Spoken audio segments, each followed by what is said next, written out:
Amém. O nosso querido amigo Atilibre, hoje ele não pôde estar presente conosco. Deus chamou ele para uma nova missão e ele está assumindo a administração do Catre de Foz do Iguaçu, e hoje eles vão ter um evento lá da igreja com aproximadamente umas 500 pessoas. Então ele, com dor no coração, ele falou: Ezequiel, tu tem como me ajudar a assumir lá, receber a Daniela, receber os nossos amigos, que eu vou estar desde a madrugada já envolvido ali com o pessoal da cozinha, né, os preparativos finais dos lanchinhos que eles vão servir, estacionamento, enfim, tudo lá. Então eu peço que vocês orem por ele nesse dia, por esse grande evento que eles vão ter lá, né, e que a gente ore aí pelos nossos amigos. Deixa eu só finalizar uma mensagem aqui.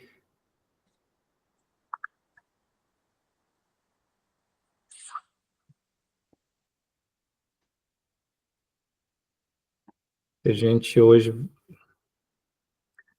pôde receber uns amigos. Eu gostaria de dar um bom dia a todos os amigos. Tem aqueles amigos que já fazem parte, né, do nosso dia a dia aí, e é uma satisfação todo sábado pela manhã a gente encontrá-los aqui. Eu gostaria também de abrir para que aqueles que tivessem aí um pedido muito especial de oração, alguma coisa, colocassem ali no nosso grupo. Eu vou abrir o grupo agora para que a gente possa, no decorrer aí, colocar ali os pedidos de oração e a gente, como homens valentes, pudéssemos estar orando no decorrer do dia por esses pedidos.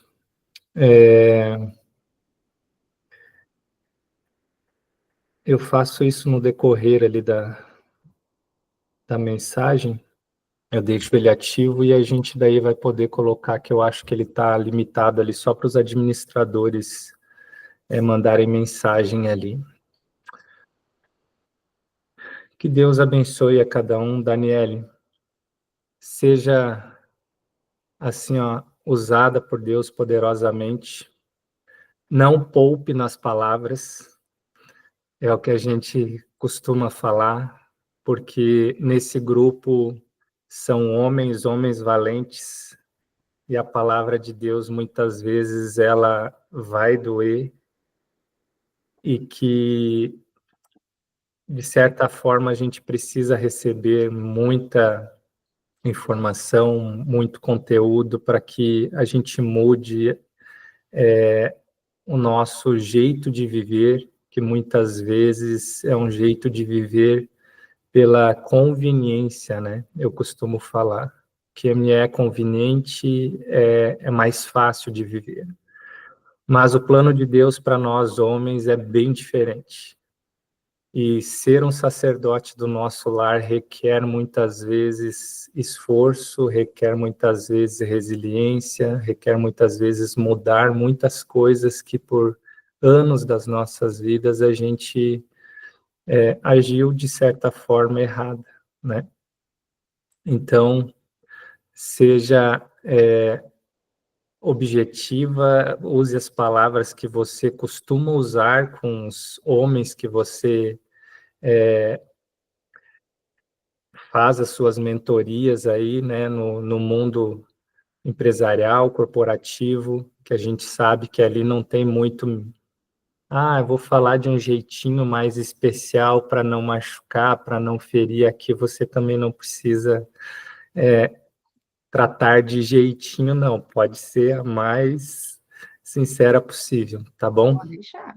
Eu vou começar com uma oração, na sequência você já pode trazer ali, né, esse estudo, que eu acredito, eu estava ansioso quando o Atilibre nos trouxe ali o teu nome, eu falei, nossa, eu acho que vai ser muito legal. E no final, aí normalmente, a gente leva ali o estudo até umas 6h30, tu fica bem à vontade. No final, a gente abre ali para perguntas, né? Aqueles que queiram fazer alguma pergunta pertinente dentro do assunto ali. E aí você finaliza com uma oração daí no final para nós. Tá bom? Vamos orar, meus amigos. Santo e eterno Deus, a Ti, Senhor, toda a honra e toda a glória, Pai. Te louvamos, Pai, porque Tu nos acordaste nessa manhã para juntos estarmos aqui, Senhor, reunidos para estudarmos a Tua palavra mais uma vez. Te suplico, Pai, que Tu abençoe a cada homem, a cada sacerdote do lar que aqui está presente. Que Tu faça, Senhor, Teu Santo Espírito pairar sobre esses lares. Que você conduza, Pai, poderosamente a cada família, que Tu abençoe, Pai, trazendo paz, trazendo amor dentro desses lares.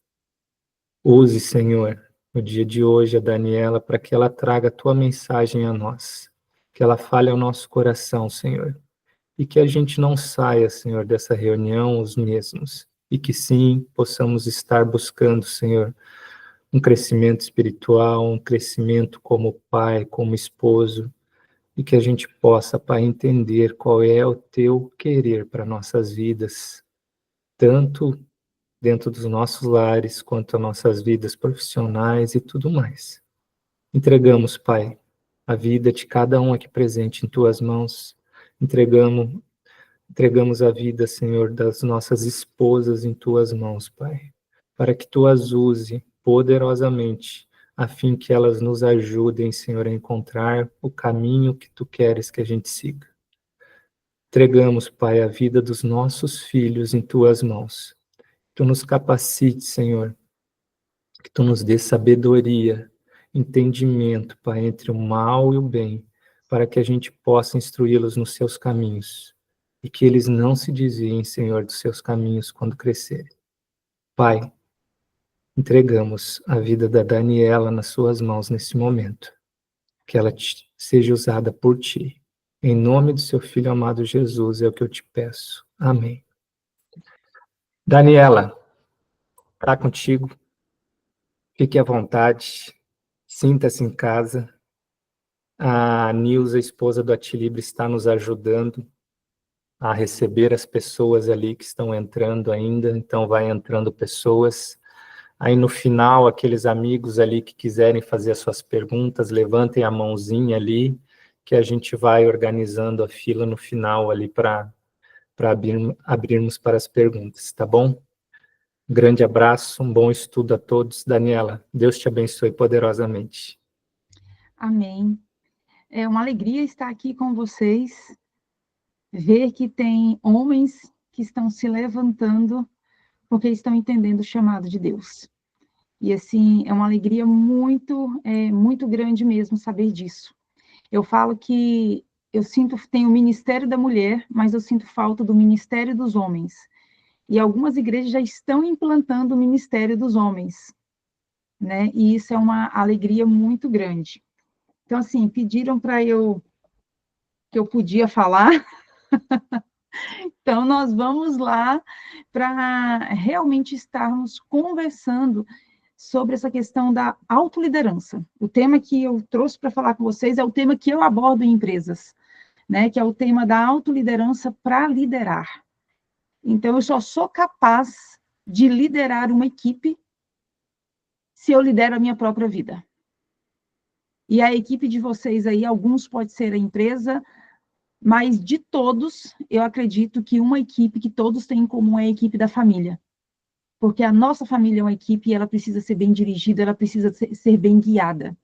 E se ali, na liderança da família, estiver homens que hoje estão vivendo a geração do Peter Pan, que a gente fala que a geração do hoje é a geração do Peter Pan, que é a geração dos homens que esqueceram de crescer, essa família ela vai ser toda desordenada.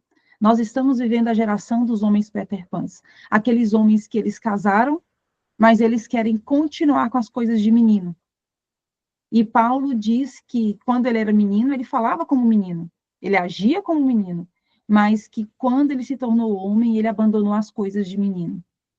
E nós estamos vivendo uma geração que os homens não estão querendo abandonar as coisas de menino.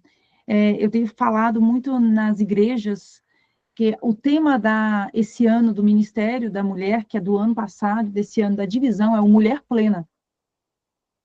E aí, 2 sábados atrás, eu fui pregar em uma igreja aqui da minha região, que eu moro no entorno de Brasília. Eu sou de Formosa, Goiás, mas fica 1 hora de Brasília.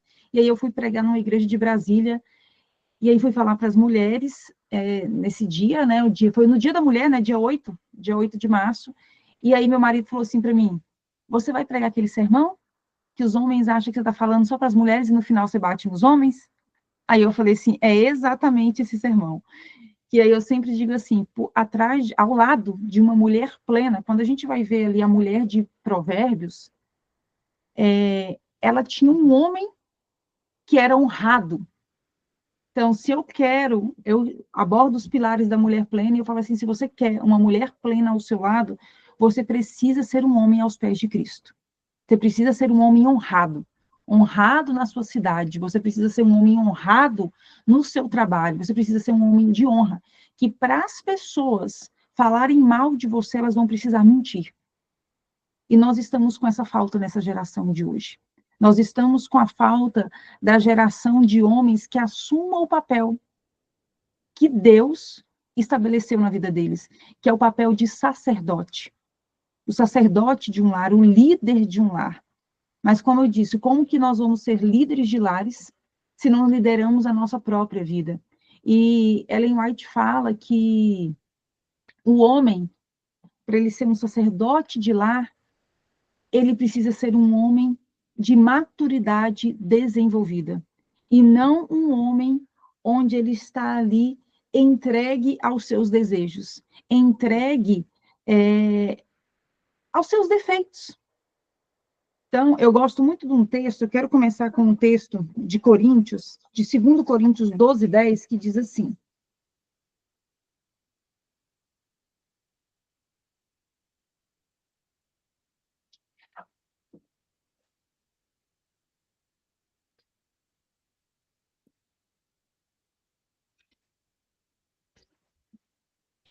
Na verdade, 2 Coríntios 11, vamos 2 Coríntios 11, 30. Esse daqui ainda é mais claro. Diz assim, ó, vamos nos dois, vamos dizer assim, ó. Se devo orgulhar-me, que seja nas coisas que mostram a minha fraqueza. Então, como assim, né, Dani? Como assim nós devemos nos orgulhar naquilo que traz a minha fraqueza? E aí, quando nós vamos para Coríntios 12, 10, lá no finalzinho diz assim, pois quando sou fraco, é que eu sou forte. Eu gosto muito desse texto, porque nesse mundo de pecado que nós estamos, todos nós temos virtudes, mas nós também temos defeitos. E quando a gente entende que se eu devo me orgulhar em alguma coisa, deve ser na minha fraqueza, nós estamos entendendo quais são as nossas limitações. Apenas quando eu entendo as minhas fraquezas, eu sei onde eu preciso melhorar. Quando eu entendo as minhas fraquezas, eu posso ser mais claro nos meus pedidos a Deus por transformação. Que nós precisamos ser claros a Deus onde nós precisamos mudar. Onde eu preciso mudar? Onde eu preciso melhorar? Então, quando eu trabalho com liderança, é justamente sobre isso. Sobre entender as fraquezas para poder trabalhar em cima das fraquezas. E não existe alta performance sem Deus. Não existe. Sempre quando eu estou dando treinamentos assim nas empresas, eu sempre pergunto assim para as equipes que eu estou liderando, quantos aqui são cristãos? Nós estamos vivendo numa era que eu estava vendo uma reportagem que falava assim, que 90% das pessoas no Brasil, elas se dizem cristãs. Então, eu aproveitei isso ao meu favor. E aí eu pergunto assim para eles, quantos aqui são cristãos? Aí, praticamente todos levantam a mão. Praticamente todos. E aí eu falo assim para eles, olha, 90% das pessoas no Brasil se dizem cristãs. Vocês conseguem olhar na rua e ver 90% das pessoas cristãs? Vocês conseguem olhar na rua, gente? Você não vê 90% das pessoas cristãs. Então, eu falo isso para eles. Vocês estão me falando que vocês são cristãos. Cristãos. Eu não vou pegar leve com vocês. Porque o cristão, ele precisa imitar Cristo. E se vocês estão dizendo que são cristãos, existem coisas que são inadmissíveis na liderança de vocês. Porque vocês espelham Cristo. Vocês estão me dizendo que são cristãos. E aí eu desço a lenha. E aqui, o que acontece? Nós precisamos entender isso. Vocês não são crianças mimadas que fazem só aquilo que vocês gostam. Vocês são homens. Homens que precisam entender que vocês precisam obedecer a Deus. Eu quero ir com vocês em Êxodo 16, 28. Êxodo 16, 28.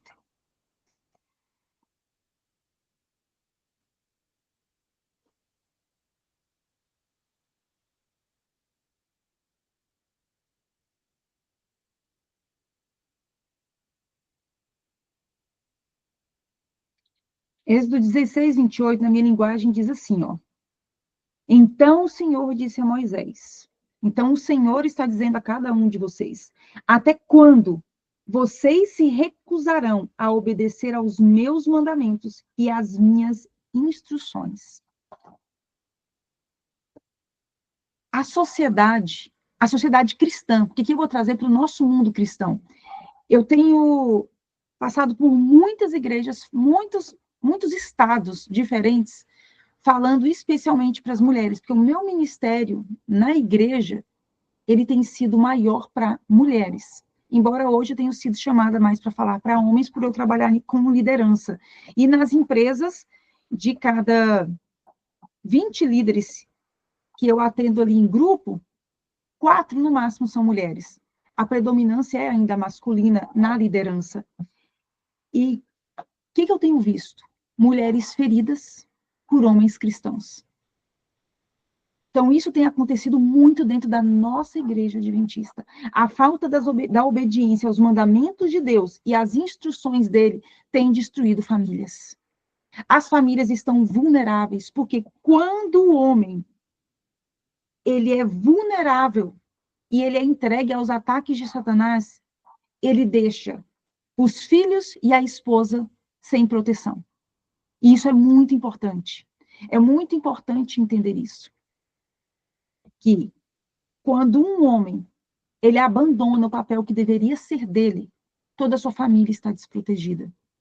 E aí é onde muitas vezes a mulher ela acaba tendo que assumir o papel de sacerdote do lar. E quando a mulher assume o papel de sacerdote do lar, ela se cansa, porque ela tem o papel de auxiliadora e não o papel de sacerdotisa de um lar. E essa foi a minha história por muitos anos. Porque o meu pai, ele saía de madrugada para poder ir para a fazenda, para poder trabalhar. Então, se o meu pai ele acordasse, se 5 horas da manhã ele tivesse que sair, 4:30 da manhã a casa inteira era acordada para fazer o culto familiar. Se ele tivesse que sair 2 horas da manhã para qualquer coisa que fosse, 1:30 da manhã a gente era acordado. Então, não tinha essa. Acordava a casa inteira, podia ficar lá no quarto, fazia o culto familiar no quarto mesmo, e muitas vezes, quando terminava a oração, eu e a minha irmã, a gente já estava dormindo. Porque a gente era acordado simplesmente para fazer o culto. Então, com isso, eu vim para dentro de um casamento como uma das coisas mais importantes da minha vida, o culto familiar. Então, para mim era importante o culto familiar da manhã e o culto à noite. Porque sempre tinha na minha casa todos os dias. Até antes de eu casar. Até eu estar maior. Tinha o culto familiar manhã e noite. Manhã e noite. Então, isso era algo muito normal na minha família, era algo muito comum na minha família. E quando eu me casei, isso não existia na família do meu marido. Então, meu marido não tinha isso. Quando eu tive meu filho, fazia culto familiar eu e o meu filho. E o meu marido, mesmo sendo adventista de berço, ele não fazia o culto familiar com a gente. Então, assim, naquela época, no início, muitas vezes, eu muito imatura, às vezes ele ia chamar para fazer o culto do pôr do sol, e eu falava, não vou fazer, pode fazer sozinho. Eu faço a semana inteira culto familiar sozinho, então agora ele pode fazer o culto do pôr do sol sozinho. Sabe aquela birra de mulher? Mulher faz birra, né? Vocês sabem, né? Então, mulher, quando a gente é imatura ainda, está naquela fase da imaturidade, a gente dá aquelas birras ainda. Então, com o tempo, isso foi mudando, e eu fui percebendo que eu realmente precisava assumir esse papel. Ficasse chateada ou não, se eu não assumisse esse papel, a minha casa estaria desprotegida. E hoje eu tenho 20 anos de casada, mas eu posso dizer que praticamente 10 anos do meu casamento eu fui a sacerdote do lar. Hoje o meu marido assume esse papel. Hoje ele tem um papel como sacerdote do lar. Mas praticamente por 10 anos eu assumi esse papel sozinha. Aí ele já vinha fazer o culto familiar. Com o tempo ele passou a fazer. Mas quem tinha que chamar era eu.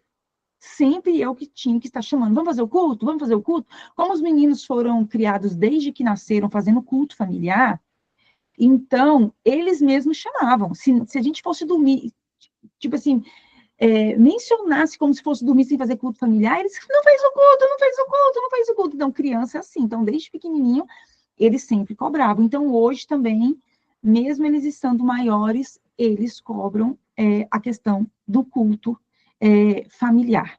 Então, a gente sempre está fazendo culto familiar, sempre, sempre foi uma prioridade. Hoje, meu marido já assume esse papel. Meu marido, muitas vezes, quando ele começou a assumir, eu comecei a ir para trás. E aí, às vezes, ele fala assim, nossa, se eu não chamar para fazer o culto, você não vem? Eu falei assim, estou esperando você chamar, você é o sacerdote desse lar. Você representa Deus aqui para nós. Ellen White diz que o papel do sacerdote, do homem como sacerdote do lar, é o papel da representação de Deus. Então, isso é muito sério, nós precisamos entender isso. E eu conversando com meu marido, e assim, falando assim para ele, amor, você lembra se você tinha culto familiar na sua casa? E ele fala assim, Dani, eu tinha culto familiar só quando eu era criança. Depois era só o pôr do sol. Então, só quando eu era criança e pequena. Eu me lembro muito pouco.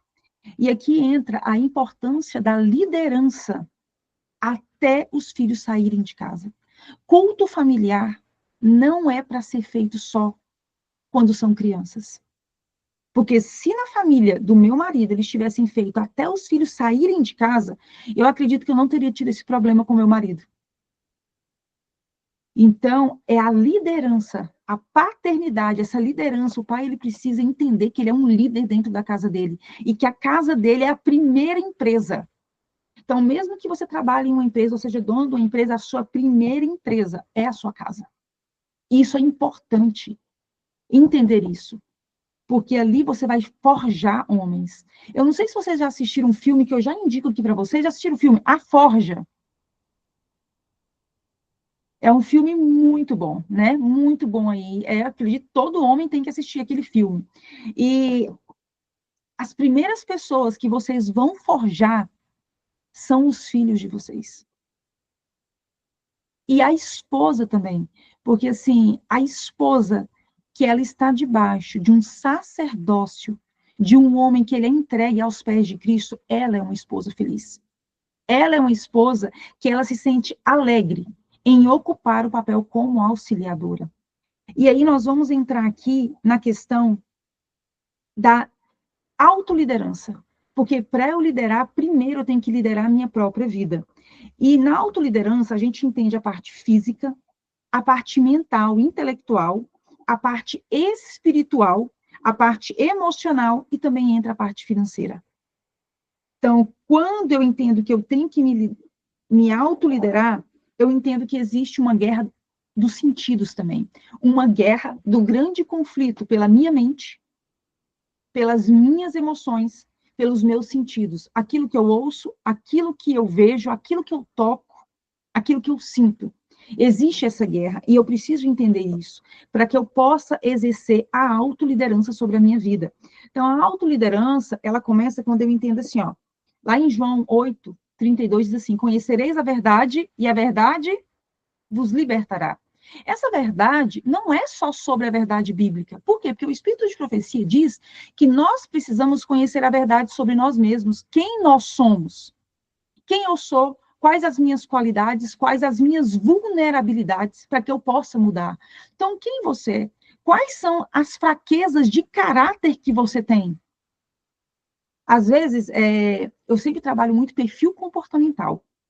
que é eu entender o meu perfil. Eu não sei se alguém aqui é da obra, que geralmente quem é da obra, eles fazem o perfil comportamental para poder fazer contratação. Então, você acaba preenchendo o seu perfil comportamental. Isso é muito usado dentro das empresas.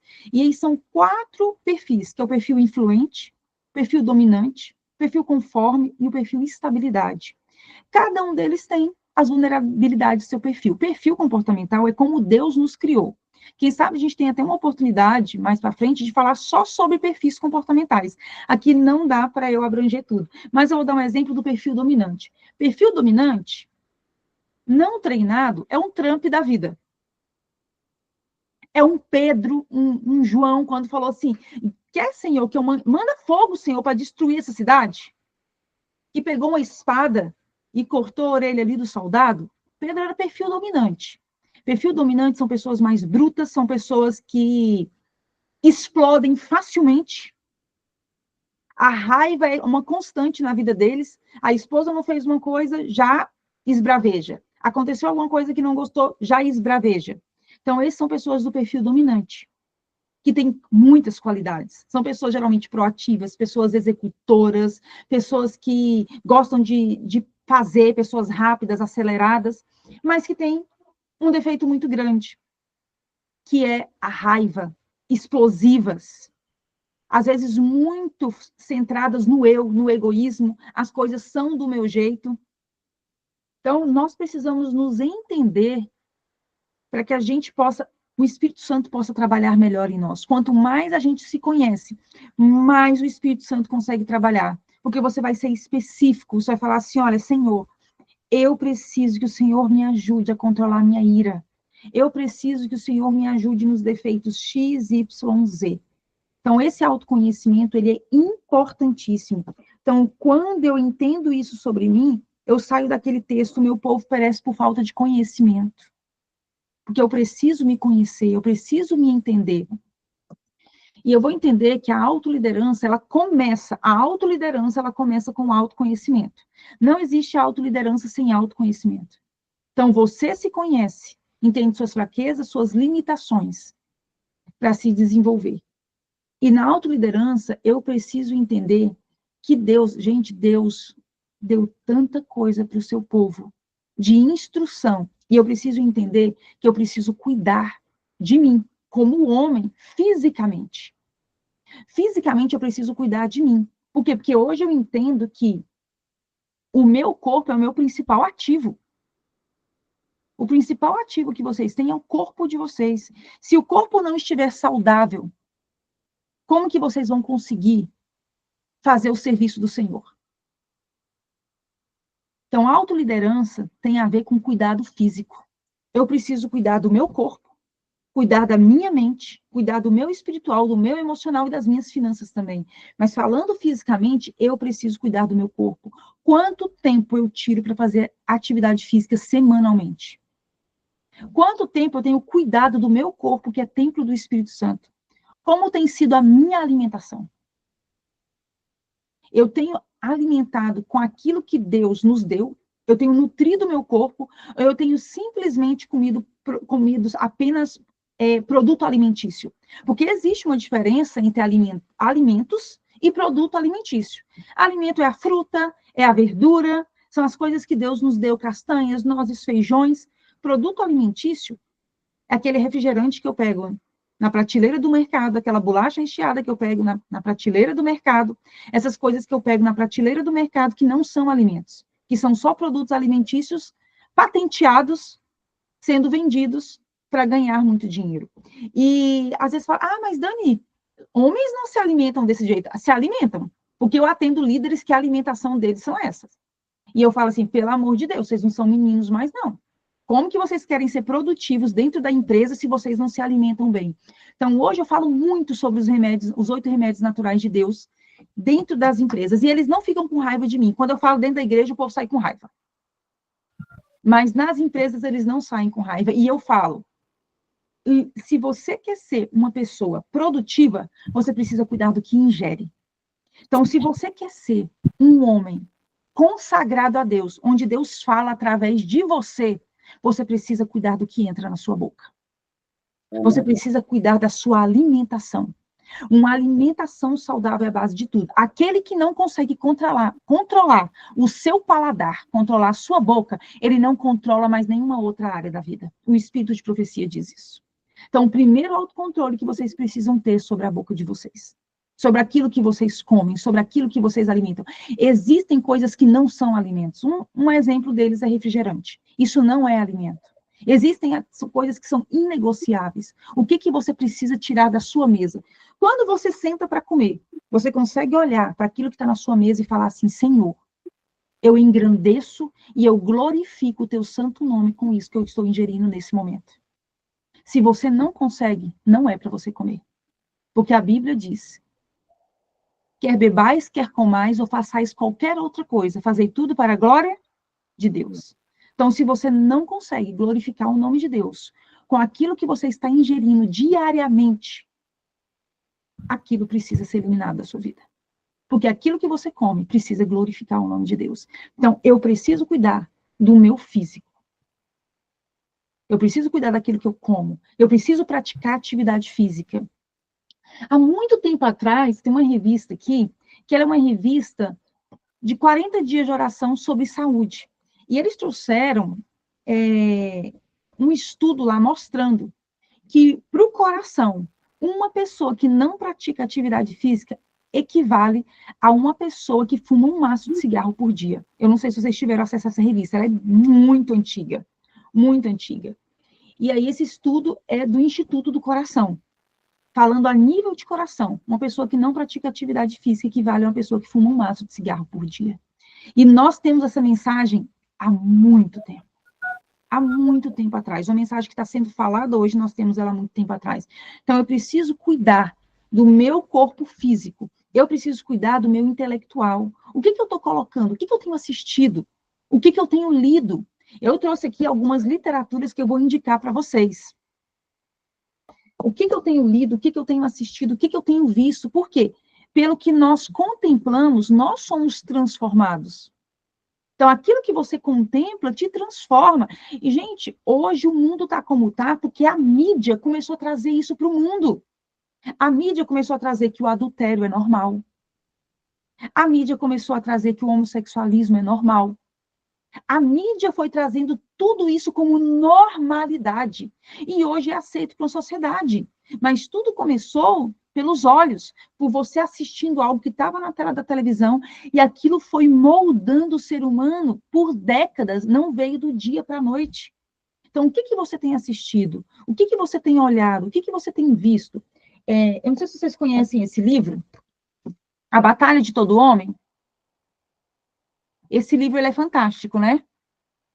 Esse livro ele é fantástico. Quem ainda não leu, precisa ler esse livro, porque uma das batalhas espirituais da mente que o homem enfrenta é a batalha dos olhos.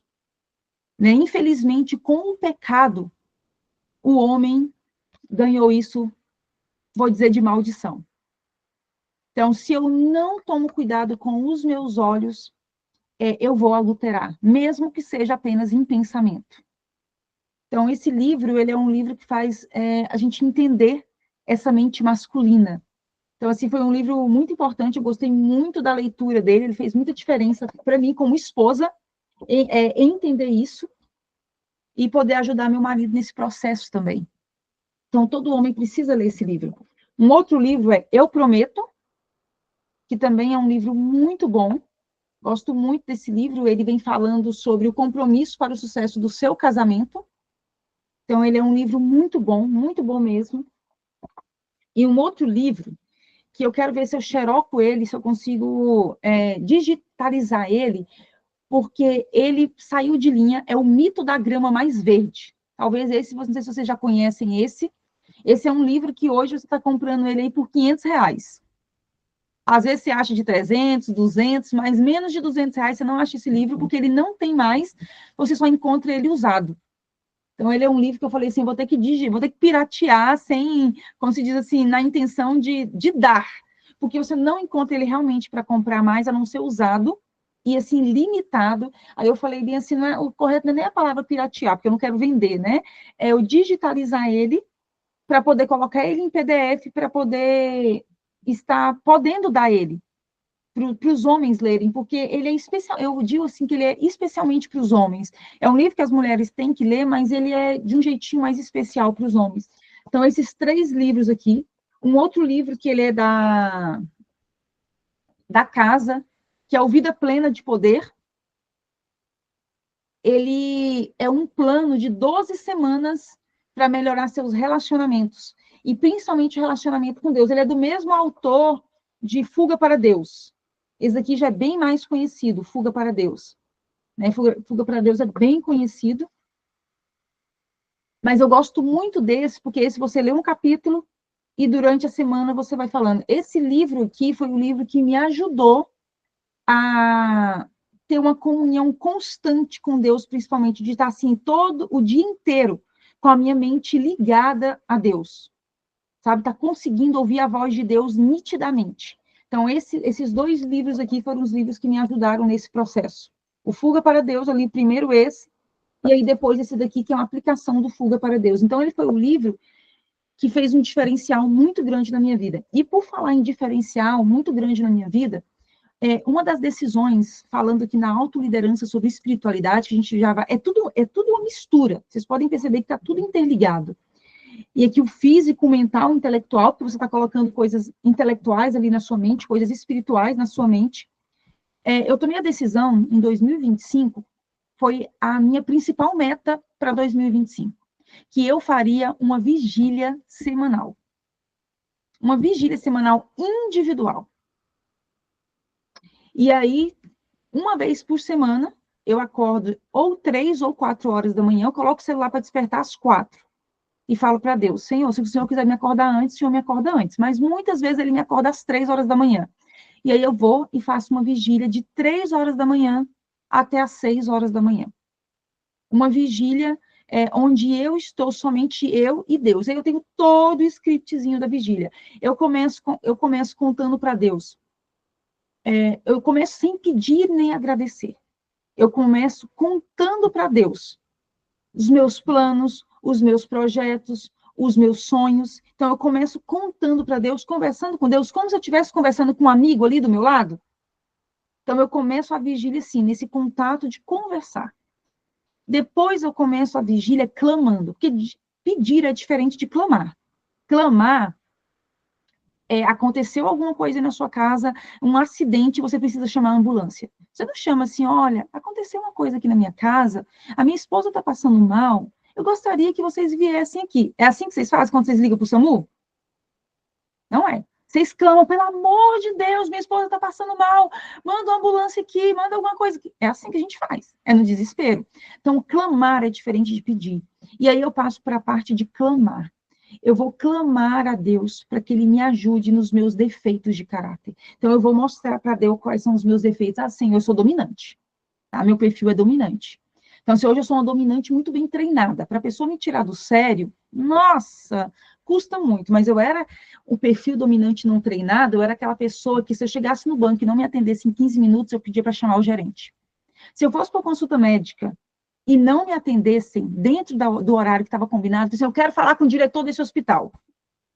Eu era assim. Hoje, se eu vou para algum lugar, eu vou com o meu livro, eu vou com a minha Bíblia, eu vou com as minhas coisas, e quando eu sou chamada para uma consulta médica, eu falo assim, nossa, mas já? Eu já tiro o meu dia, eu já me programo para um atraso de 2, 3 horas. Então, eu vou programada. Eu tenho consulta médica, o que eu vou fazer?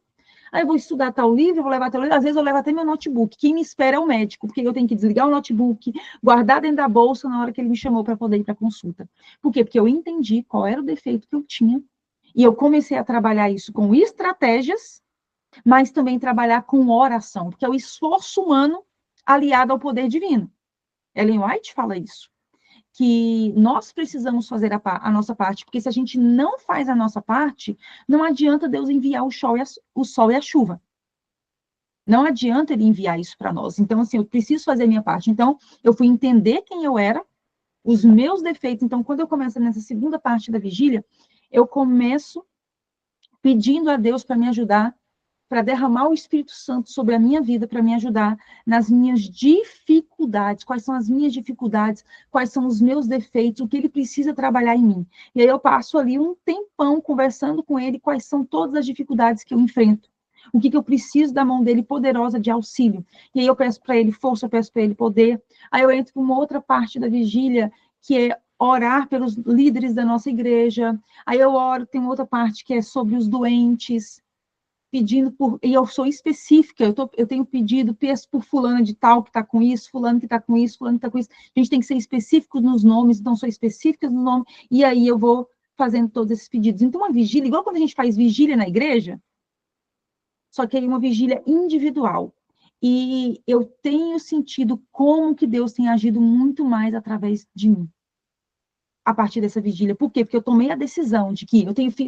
A gente, no início do ano, faz várias metas, né? Das metas que vocês traçaram aí, no início do ano, quantas delas vocês estão conseguindo cumprir? Porque o ano novo é a época que todo mundo traça metas. E eu falei assim, Senhor, se eu não conseguir cumprir essas metas, é a minha prioridade. Uma vigília semanal individual. É só eu e Deus. Só eu e ele. Ele e eu. Isso tem feito um diferencial muito grande na minha vida. E aí, qual outra questão da autoliderança? A autoliderança emocional. De eu entender como que funciona a minha mente, eu estar tendo um controle sobre as minhas emoções. Gente, quando eu falo um controle sobre as nossas emoções, sobre a nossa vida, nós precisamos entender que todo esse controle, ele vem da união com Cristo, porque não existe alta performance sem Deus. Então, aqui eu posso falar sempre abertamente com vocês. Tudo isso que eu estou falando, o poder vem dele. O esforço é nosso, mas ele nos dá poder para conseguir fazer isso. Tanto que nós precisamos entender uma coisa fundamental. Deixa eu entrar aqui e depois eu volto nessa coisa fundamental que nós precisamos entender, que você precisa entender. Então, você precisa aprender sobre as suas emoções, entender como as suas emoções funcionam. Eu sei que a Karina, que é psicóloga, já, não sei se é Karine ou Karina, Ezequiel, que sempre está aqui com vocês falando também. Eu acho que é Karina. Karina, né? É, Que ela é psicóloga, né? E é eu uma sei que ela boa já esteve pergunta. falando aqui com vocês, falando sobre emoções. Então, assim, a importância de entender as minhas emoções, o quanto a emoção é fisiológica. Ela vem, a raiva vem, eu não controlo ela, mas eu controlo o que eu faço com aquela raiva que veio até mim. A raiva pode vir, mas eu não tenho o direito de explodir nas pessoas. Então, a gente precisa entender as nossas emoções para estar colocando elas na mão do Espírito Santo. E a nossa questão da autoliderança financeira também.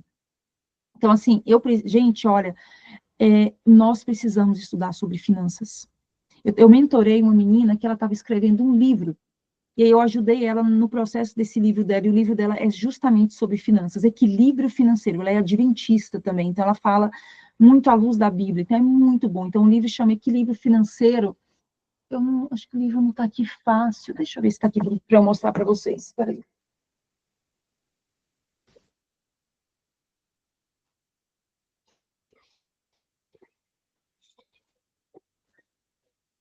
É da Julie Nunes, ela é esposa de pastor, e aí ela escreveu esse livro aqui, ó. Como alcançar o equilíbrio financeiro. É um livro fininho, que quando eu estava acompanhando ela, eu falei assim, olha, infelizmente nós estamos numa era de pessoas que leem pouco. Então, nós precisamos ser objetivos na nossa forma de escrever para que a gente alcance mais pessoas. Então, é um livro muito bom. Por que nós precisamos aprender a ter o equilíbrio financeiro? Porque uma das formas que Satanás nos ataca também é nas finanças. E tem um texto do Espírito de Profecia que Ellen White diz assim, não vou lembrar na íntegra o texto, mas vou resumir ele. Ela diz assim, Satanás faz uma reunião, e nessa reunião ele fala com os demais anjos caídos, ele fala assim, nós precisamos fazer com que o dinheiro fique nas fileiras do povo do mundo. Por quê? O dinheiro na mão dos cristãos vai atrapalhar os nossos projetos. Então, é mais ou menos assim, um resumo disso. Mas Satanás, ele não quer o dinheiro na mão de quem é cristão, porque isso vai atrapalhar, vai fazer com que a mensagem seja levada adiante, vai atrapalhar, porque, gente, para a gente fazer uma coisa na igreja hoje, ajudar no ministério da igreja, nós não precisamos ter dinheiro? Claro, existem outras formas de ajudar, mas dinheiro hoje ele é fundamental. Então, nós precisamos aprender sobre como alcançar o equilíbrio financeiro. Eu vi aqui que passou no chatzinho uma pessoa falando assim que ela estava desempregada e ela estava pedindo oração. Nós precisamos pedir para Deus direcionamento sobre o que fazer, principalmente em momentos como esse de desemprego. O meu filho, vou contar uma história de empreendedorismo, eu gosto muito dessa área do empreendedorismo. O meu filho, o mais novo, eu tenho 3 filhos, gente. Eu tenho o Felipe, de 20 anos, o Nicolas, de 14, e a Isabelle, de 6 anos. É uma renquinha aqui em casa. E aí o Nicolas, ele me pediu um totó. Mãe, aqueles pimbolim, sabe, aquele futebol de mesa? Ele me pediu. Isso, ele tinha, acho que ele estava com uns 10 anos, isso, mais ou menos uns 9 para 10 anos de idade. Eu falei assim, beleza, você quer um totó? Ele custa, em média, 900 e poucos reais. Vamos montar um plano de negócios e você vai abrir uma empresinha e você vai comprar o seu próprio totó. E aí eu montei um plano de negócios com ele e nós decidimos que nós iríamos fazer pão. Então eu tirava meio período do meu dia com ele para ele fazer pães. Aí eu fiz um plano de negócios. Quem serão nossos possíveis clientes? E aí fomos colocando a lista dos possíveis clientes. Quantos pães nós precisamos vender por semana? Quanto que nós precisamos vender por mês? Em quanto tempo a gente quer comprar o totó? Nós fizemos um plano de comprar o totó em mais ou menos 3 meses. Nós compramos em 2. E aí nós fizemos isso e ainda sobrou dinheiro, porque ele estava vendendo 600 reais de pão por mês, eu fazendo com ele apenas meio período por dia, por semana. Eu fazia uma vez por semana, meio período. A gente fazia 12 pães. Dava uma média de 12 pães. Mandava uma fotinha dele, segurando o pão, e chamava Pão do Nicolas, quentinho. E aí já mandava nos grupos da família, quem quer seu pão, quem quer pão, quem quer pão, mandava em vários grupos, tudo grupo da família, vendemos só para a família. E aí ele ficou com esses pães. Comprou o totó, depois ainda continuamos fazendo os pãezinhos dele. Então, assim, nós precisamos pedir sabedoria para Deus. Se eu estou desempregado, o que eu posso fazer? Que empresa temporariamente que eu posso abrir? Que negócio que eu posso estar fazendo? Se o Nicolas fazia 600 reais vendendo pão a 12 reais, na época nós vendíamos a 12 reais o pão, hoje com certeza vai ser um pouco mais caro, fizemos o custo, quanto que custava, né, o custo, quanto que eu ia ter de lucro, fazíamos todo esse cálculo. Então, assim, se eu estou desempregado, Deus nos deu capacidade intelectual para sairmos de qualquer situação. Deus não envia para nós problemas que sejam maiores do que a nossa capacidade para resolvê-los. Deus nos deu um cérebro pensante, um cérebro inteligente. Então, se eu estou desempregado, o que eu posso fazer? Enquanto eu deixo meu currículo em alguns lugares, porque eu não quero empreender, não é minha pegada, empreendedorismo, mas enquanto eu estou desempregado, o que eu posso fazer? Eu posso fazer granola para vender? Eu posso fazer pão para vender? Eu posso fazer bolo para vender? O que eu posso estar fazendo para vender que fique mais fácil? Quando eu falo pão, quando eu falo um bolo, quando eu falo uma granola, é porque são coisas mais fáceis para você começar. Porque a comida todo mundo precisa. E hoje nós estamos numa era que as pessoas não têm tempo de fazer. Então, se eu faço um pão e eu faço uma encomenda... E é interessante, eu não sei se vocês já viram no nosso Provar e Vede, a história de um cara que estava desempregado, e aí ele fazia pães nas madrugadas, a mulher ajudava ele a fazer pães, ele fazia nas madrugadas, porque ele tinha que dar o pão quentinho para ela, ela levava para o trabalho. E hoje eles têm uma fábrica de pão enorme. Então, assim... Deixa eu fechar, peraí, só um minutinho aqui. Só fechar aqui, que estava aparecendo. Colocou aqui que ele é de Manaus. A fábrica chama Rose Pão. Então, olha aí que legal. Então, assim, muitas vezes é na dificuldade que Deus permite grandes crescimentos na nossa vida. Então, se você está desempregado, ore a Deus e peça a Ele que te mostre quais são as soluções, o que você pode fazer, o que você pode empreender. E quem sabe o que você empreender, você nem volte mais para trabalhar para uma outra pessoa, mas você esteja empregando outras pessoas através do empreendedorismo que você iniciou. Então, assim, nós precisamos entender isso. Deus nos dá capacidade. Então, assim, estar desempregado não é uma desculpa para eu me vitimizar. Nós precisamos sair do papel de vítimas.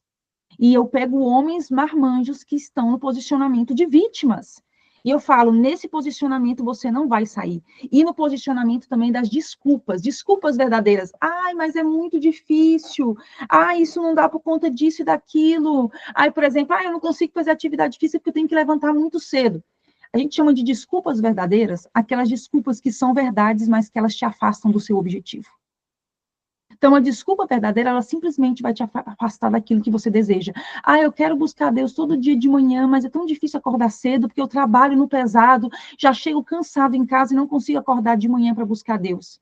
É uma desculpa verdadeira que vai fazer com que você nunca tenha uma intimidade profunda com Deus. Então, como cristão, nós precisamos estar saindo do vitimismo e nos posicionar no sentido de pararmos também dessas desculpas verdadeiras e nos posicionarmos como escritores da nossa história.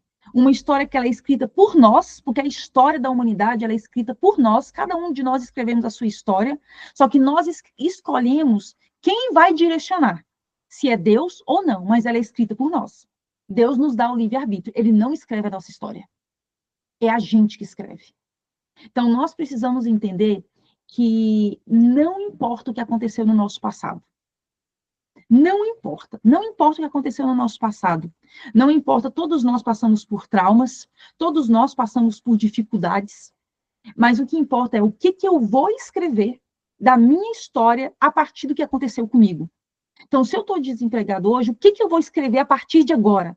Quais são as novas linhas da minha história que eu vou escrever a partir de agora? Então, isso é muito importante de ser entendido. O nosso passado, ele não determina o nosso futuro. O passado de Davi não determinou o futuro dele.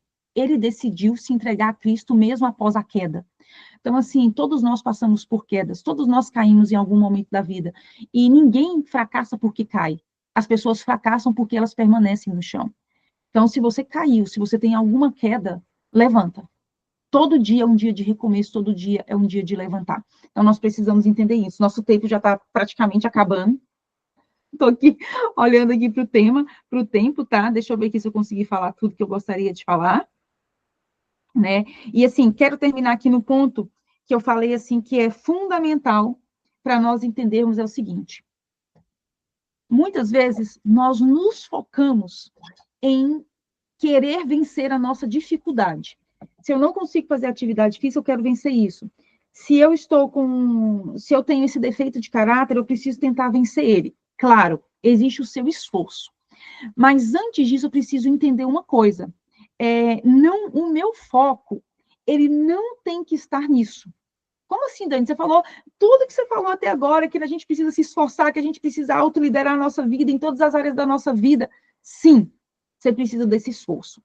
Mas o primeiro foco de concentração é quando você entende que Jesus, ele não traz salvação. Porque Jesus é a salvação. Então, o próprio Jesus é a salvação. Tanto que quando você vê na Bíblia, Jesus tem uma hora que Jesus fala assim, eu não lembro agora o texto de cor, mas Jesus fala assim, vocês estudam as Escrituras porque acreditais que tem nelas a salvação. Mas vocês têm me rejeitado. Então, assim, não adianta eu estudar a Escritura, saber tudo da Escritura e não ter relacionamento íntimo com Deus. O que tem feito os homens caírem? Homens, o que tem feito vocês caírem é a falta de intimidade com Cristo. Então, quando você entende que Ele é a salvação, você entende a importância de se relacionar com Ele. Então, para você vencer os seus desvios de caráter, para você vencer as suas dificuldades da sua personalidade, você precisa, o foco estar em comunhão com Ele. Você precisa acordar com Ele, você precisa passar o dia inteiro na companhia dEle, você precisa dormir com Ele. Então, não é passar, quando a Bíblia diz que Enoque andou com Jesus, andou com Deus, Enoque não estava com Deus apenas um momento do dia, não era só na comunhão diária, matinal dele. Enoque, ele estava com Deus diariamente. O Espírito de Profecia diz que Enoque tinha uma intimidade com Deus, de estar com ele o tempo todo. O Espírito de Profecia também nos diz que, quando nós vamos para uma reunião, nós precisamos orar pedindo direcionamento para Deus, que não existe lugar correto de orar, qualquer lugar é hora de orar. Vou tomar uma decisão numa reunião de negócios, eu preciso orar. Então, antes de tomar qualquer decisão na sua vida, ore. Está dirigindo, ore. Você não vai fechar os olhos para orar no volante, mas ore. Se a sua mente ela está com Cristo o tempo todo, a sua mente está em comunhão com Cristo, você não tem tempo para pecar. E quando você cai, você volta muito rápido. Porque o Espírito Santo traz a sua memória, você está errando, o que você está fazendo está errado. Então, o primeiro foco, antes de eu começar o meu esforço para todas essas mudanças que eu estou trazendo aqui, ela precisa ser em Cristo. O foco é Cristo. Quanto mais intimidade você tem com Ele, mais bons frutos você vai dar. O que é fruto? Se uma pessoa está bebendo e ela conhece a Cristo, ela para de beber, ela deu bom fruto. Se você é uma pessoa raivosa e você começa a ter intimidade com Cristo e você controla a sua raiva, você deu bom fruto. Se você é uma pessoa que via pornografia e você começa a andar com Cristo e abandona isso, você deu bom fruto. Então, é a comunhão com Cristo, a ligação na árvore, que vai fazer com que eu dê bons frutos. Para que eu consiga a autoliderança sobre a minha vida, eu preciso entender que a salvação é Cristo e que eu tenho a salvação através do meu íntimo relacionamento com Ele. E só assim eu vou conseguir ser um homem aos pés de Cristo. Amém? Finalizamos, 6h30, eu estou obediente. Daniela, que conteúdo maravilhoso, fantástico. Que Deus continue te usando, viu? Amém. Trazendo essa mensagem poderosa. E quando vem de uma mulher, ele toca o nosso coração de uma forma diferente, né? Eu costumo falar que quando eu escuto alguma coisa, por exemplo, você falando, eu estava o tempo todo me colocando assim, cara, isso daqui é a Rit falando para mim, entendeu? A minha esposa, trazendo esse conteúdo para mim, porque é a súplica, né? Muitas vezes de uma mulher, de uma esposa ali, tentando conduzir o seu lar para os pés de Cristo diariamente. Eu vou abrir agora para as perguntas. Antes eu queria fazer menção a 2 pessoas. A gente tem aí 2 convidados especiais, que é o Ricardo e a Vanessa, são amigos do Helder, e eles estão participando conosco aí pela primeira vez. Sejam bem-vindos, que Deus abençoe vocês grandemente. Eu sei que o Ricardo ali perdeu seu pai há pouco tempo. Que Deus conforte, Ricardo, o seu coração. E entenda que nesse grupo você tem homens valentes que estão aqui para te apoiar, para te escutar. Se quiser trocar alguma ideia, pode procurar aí, tem vários homens aí que podem dar um apoio nesse momento, tá? Sintam-se em casa, voltem aí no próximo sábado para participar com a gente. Daniela, nossa agenda já está aberta, tá? Para a tua próxima participação aí, o Atilibre deve organizar com você ali para a gente poder dar continuidade nesse assunto, que é bem legal, essa parte de personalidades ali. Então, deixa eu lá, eu acho que o Antônio Tossin foi o primeiro ali que levantou a sua mão. Antônio, por favor. Desculpa, eu só fui parabenizar e levantei errado. Ah, tá bom então, tranquilo. Carlos, nosso grande Carlos. Bom dia. Bom dos dia. Assuntos que eu gostei já no início da conversa foi a parte do cristão de verdade, porque como tem daqueles? Faço o que eu digo, mas não faço o que eu faço. Isso aí ajuda muito, até porque como é que vai praticar uma coisa se faz outra? Isso aí, Carlos. Muito bom. Itamar, eu acho que é o Itamar pai. Tio Itamar, cresci... Não entra ali, eu vou complementar rapidinho isso aqui que o Carlos falou, né? Fica bom. Deus tem chamado para que nós levantemos uma geração de pessoas que imitem de verdade ele, né? Porque o mundo tem distorcido o que é o cristianismo. E as pessoas, elas precisam olhar para a gente e ver Cristo de uma maneira que elas falem assim, eu quero conhecer o Cristo que transformou a vida da Daniela. É esse Cristo que eu quero conhecer. Então, as pessoas precisam olhar para nós e pela transformação que Cristo fez em nós, elas virem até Cristo. Isso aí. Tio Itamar, o senhor levantou a mão, quer participar? É uma bênção. Parabéns aí, Daniela. Uma mensagem poderosa. Foi uma bênção para mim aqui para o meu lar. E que desejo também que todos os amigos aí, os homens valentes, comecem hoje a ter uma personalidade, tomar uma atitude mesmo de mudança cada vez melhor, um relacionamento com Jesus cada dia. Esse é o meu desejo, a oração a todos. Deus abençoe você, Daniela, e sua família. Amém. Amém. Rinaldo. Olá, feliz sábado a todos vocês, tudo bem? Daniela, obrigado. Muito obrigado aí pela sua maravilhosa apresentação. Aprendi muito mesmo. E me chamou a atenção esse título que você colocou ali em algum momento. Não existe autoliderança sem Deus. E outra coisa que me chamou a atenção, até me assustou no primeiro momento, Daniela, que tu falou assim, Jesus não veio trazer salvação. E deu aquela respirada, acalmou, falei, meu, o que Jesus quer dizer então? E na sequência você completou que ele é a salvação, né? Ele é a própria salvação.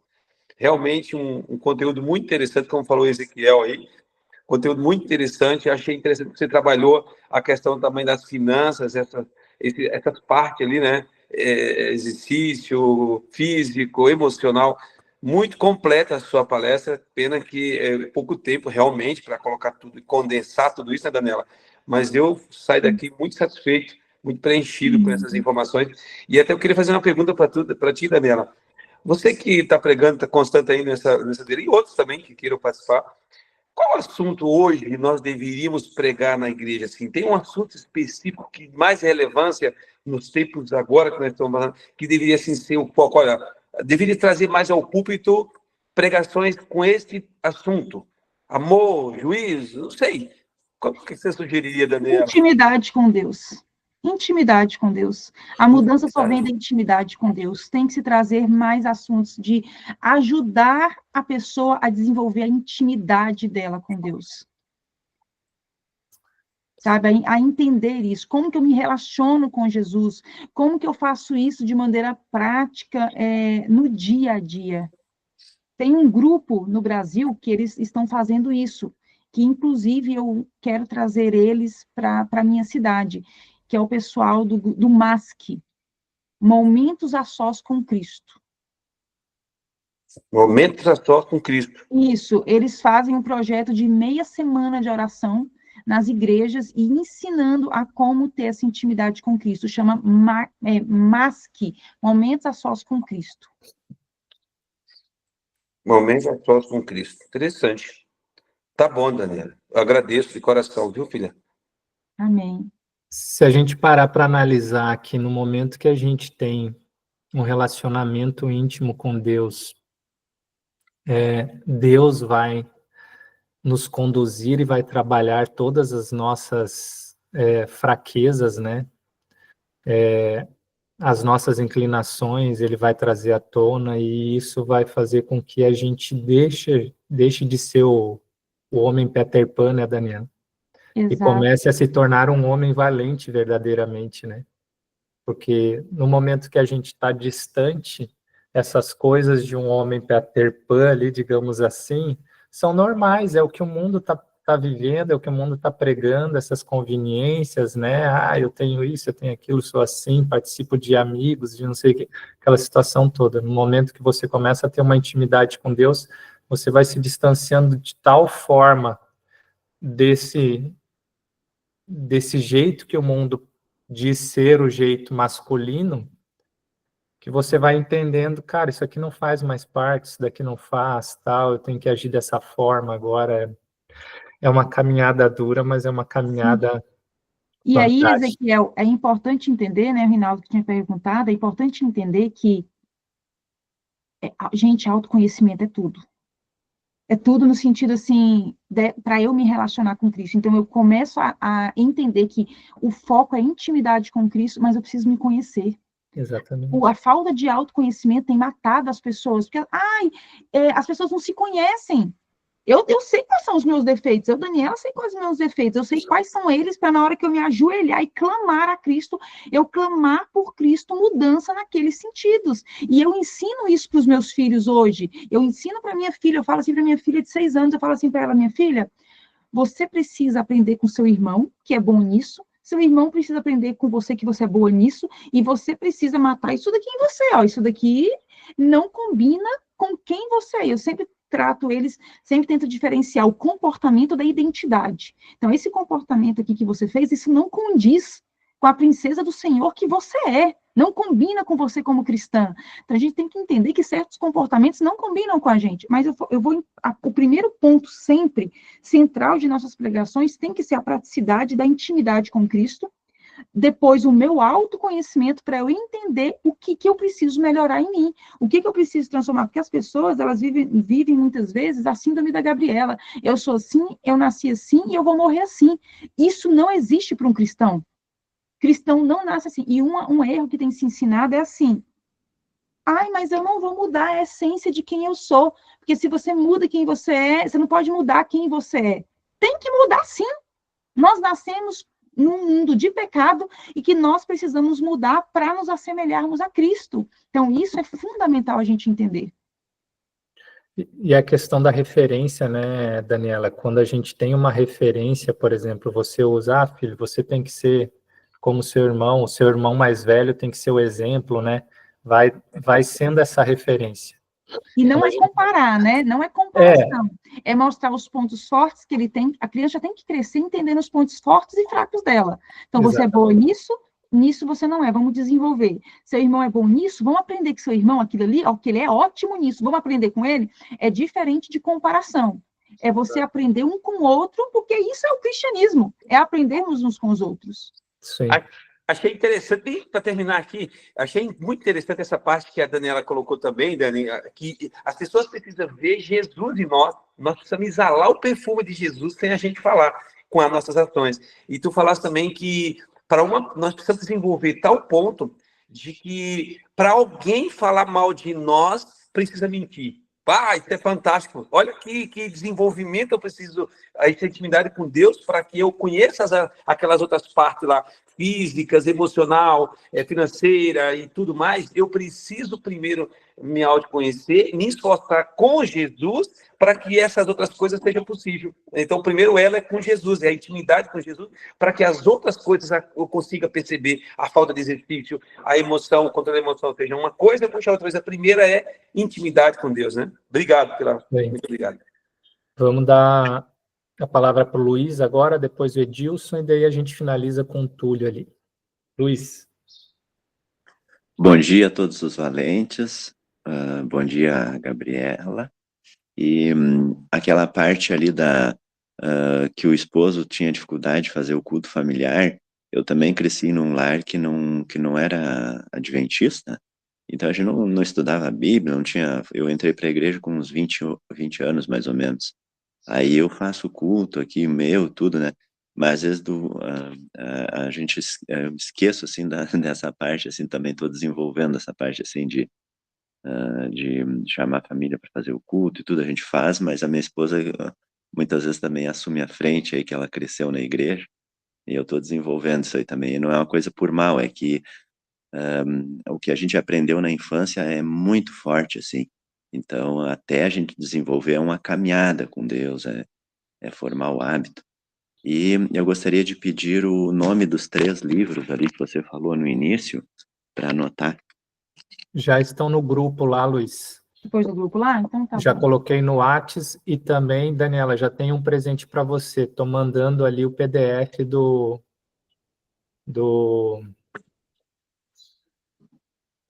O Mito da Grama Mais Verde. Ai, oba! Tá? Obrigada, obrigada. E, Luiz, uma dica coloque o celular para despertar. Meu marido reclama, meu celular desperta o dia todo. Desperta, então, assim, coloque, porque na correria da vida, olha, se Deus não, isso aqui é um outro tema, sobre gestão do tempo, se Deus não tiver como prioridade na nossa agenda diária, anotado, você não vai ter tempo para ele. Então, assim, é prioridade. Então, coloca o despertador. O culto familiar todos os dias vai ser 7 horas da noite. Então, coloca o celular para despertar 7 horas da noite. Que horário da manhã que vai ser o culto familiar? Coloca o celular para despertar. Porque se você coloca o celular para despertar e ele despertou, ele vai te ajudar a criar o hábito. Então, coloca o celular para despertar. Essa é a dica que eu te dou. Edilson.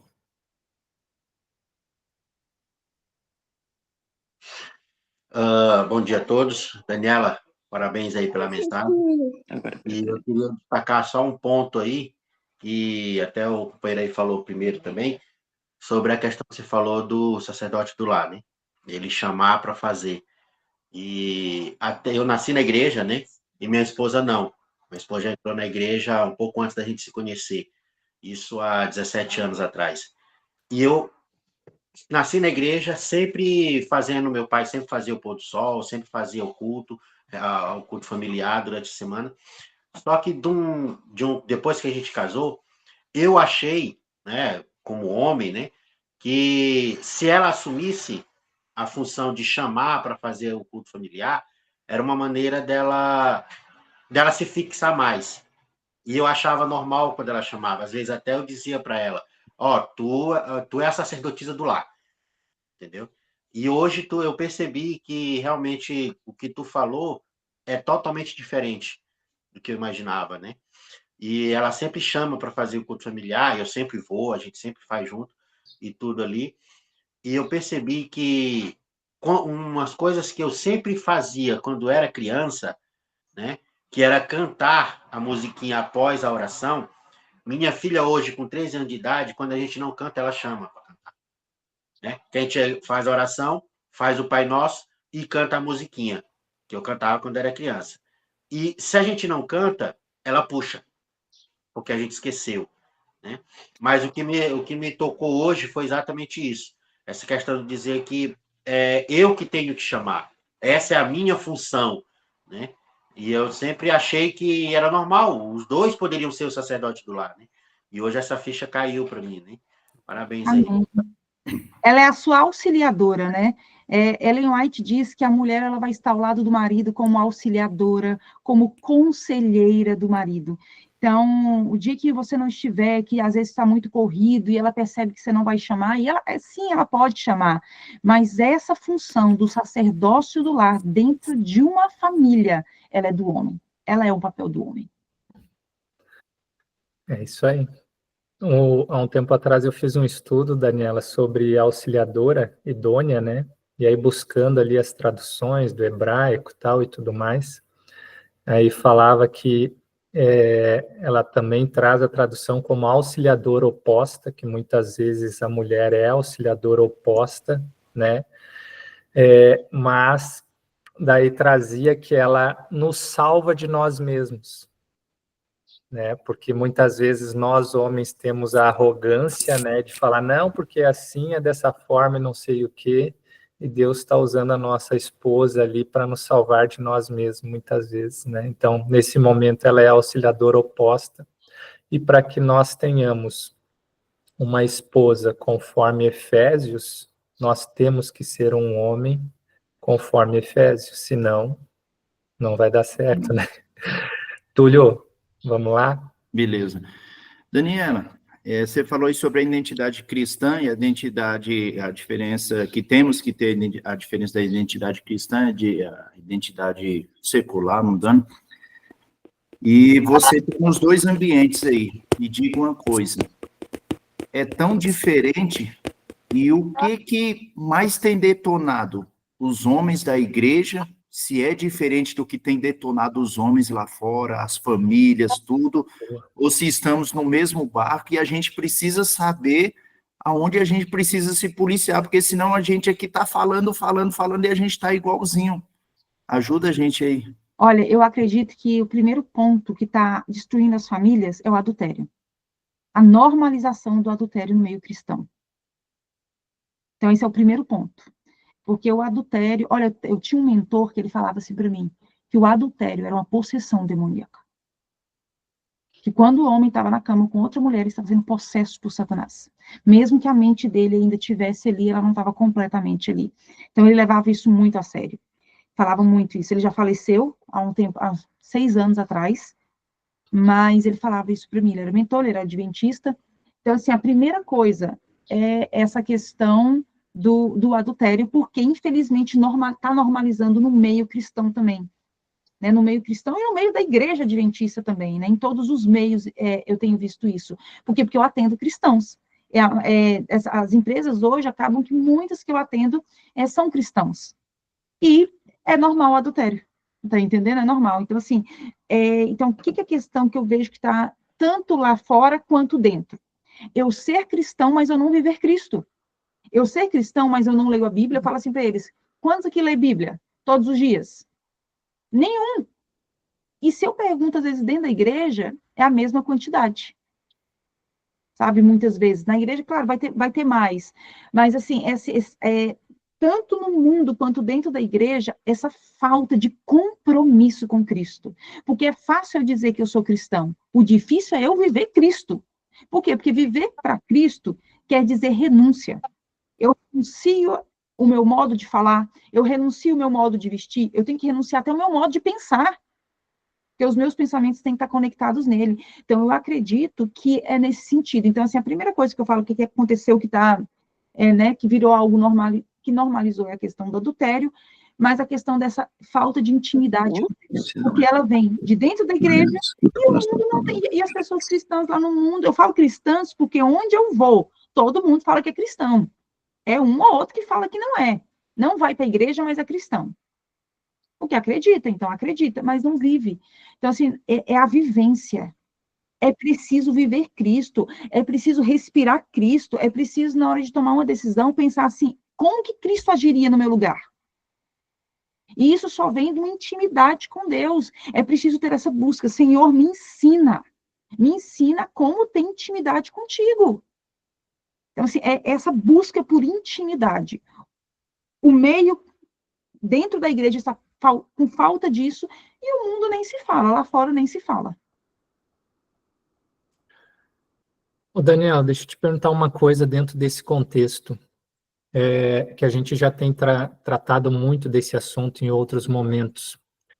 Quando você fala a traição, né, está se tornando comum, infelizmente, dentro da igreja também, tu está envolvendo aí também a questão de pornografia, né? Sim, a questão de pornografia. Nós estamos vivendo uma era de homens viciados. Gente, ó, quando eu falo aqui, é porque a gente foi abordar tudo, mas eu falo assim, a era do Peter Pan. Homens viciados em videogames, homens viciados em pornografia, homens viciados em série e homens viciados em futebol. Sabe? Isso dentro da nossa igreja. Os homens têm a idolatria. Olha, gente, eu vou falar bem sincera aqui agora. Vocês não levantam altares de Baal para adorar Baal, mas tem camiseta de time dentro de casa.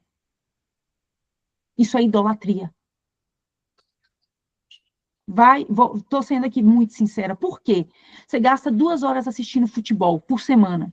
Quanto tempo você gasta por semana lendo a Bíblia, buscando comunhão com Deus?